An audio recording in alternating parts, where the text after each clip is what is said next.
Okay, I wanted to show you how I make homemade yogurt. So as you see here, I have some whole milk that I've heated. I've heated it to the boiling temperature where it's just kind of starting to bubble. And then I stir it and turn off the burner and let it cool. And it's been cooling now for about half an hour or so. At the same time, I have some starter yogurt here that I've put on the side to let it warm up. And the test here is you stick your pinky in and you hold it for about 10 seconds. And if it's not scalding you, but it's still very hot, then usually it's ready to go. So now I'm going to slowly bring this starter to temperature, add a little bit of the hot milk, and then I'm going to stir it all together here. Set that aside. At the same time, I have the oven heating. I'm just going to turn that off. Just want it to be warm. And over here, I've got some sanitized jars that I'm going to use to put the yogurt in. So I'm going to go ahead and start pouring this hot liquid into here until these jars are full.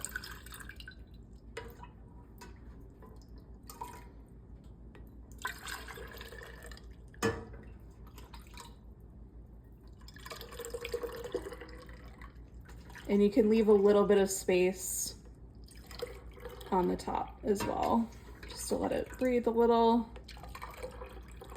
And I'm using a sieve here to catch any kind of little pieces of the milk. So sometimes when you boil it, there's a little bit of skin that forms on the top. And right now I only have about a half a gallon of milk, but you could of course do a full gallon of milk or however much milk you want. And I have whole organic milk that I've used. Just regular cow's milk. And I've got a pan underneath to catch any kind of drippings.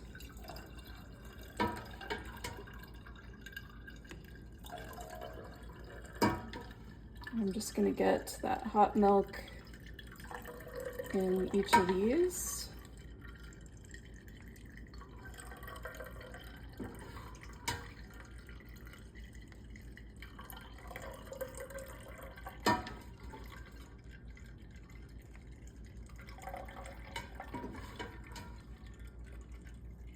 And I like to use jars because the yogurt lasts a lot longer in the jars.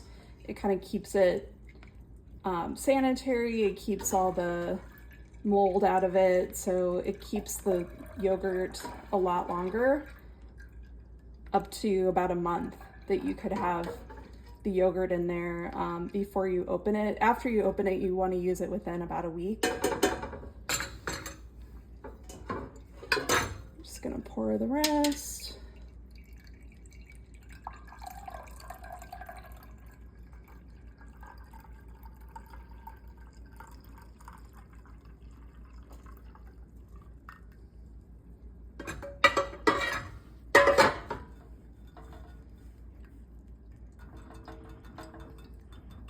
Let's try to get all the milk out.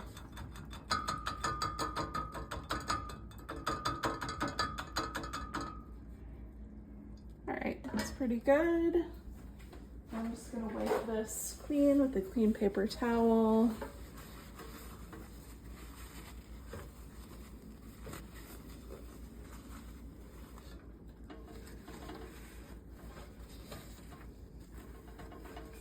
And then I have some fresh tops. I'm just gonna pop those on.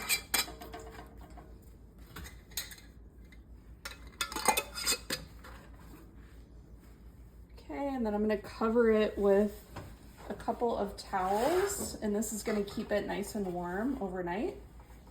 And typically you want to keep this in the oven, a warm oven, at least overnight. I usually keep it until, if I do it it's about 10 p.m. right now, I'll probably take this out around 5 p.m. tomorrow. But you can just do it overnight. So basically in the morning, you're gonna check and see if it looks firm, like it's not moving around a lot, and then you'll know it's done. So I'm gonna go ahead and put this in the oven, and then I'm gonna check it tomorrow. And remember, the oven is off, it's just warm. So I'll check it tomorrow and I'll see you then. All right, it is 5:30. I'm gonna go ahead and check on my yogurt I put in last night. Let's see how it's looking.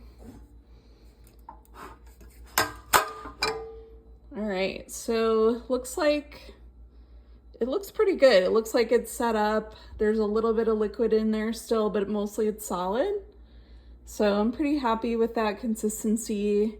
I'm gonna go ahead and put these in the refrigerator for a couple days before I dive into them. I usually like to just kind of chill them and let them sit in the fridge and kind of develop the flavors for a couple days. So I will do that now.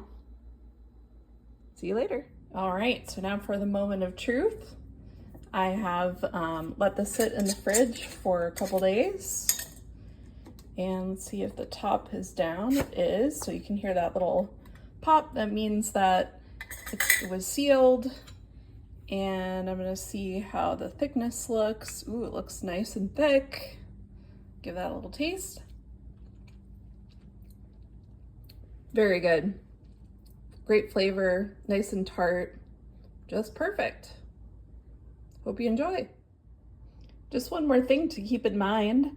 Before you finish eating all of your delicious yogurt, make sure to leave a little bit at the end that is for your starter for your next batch.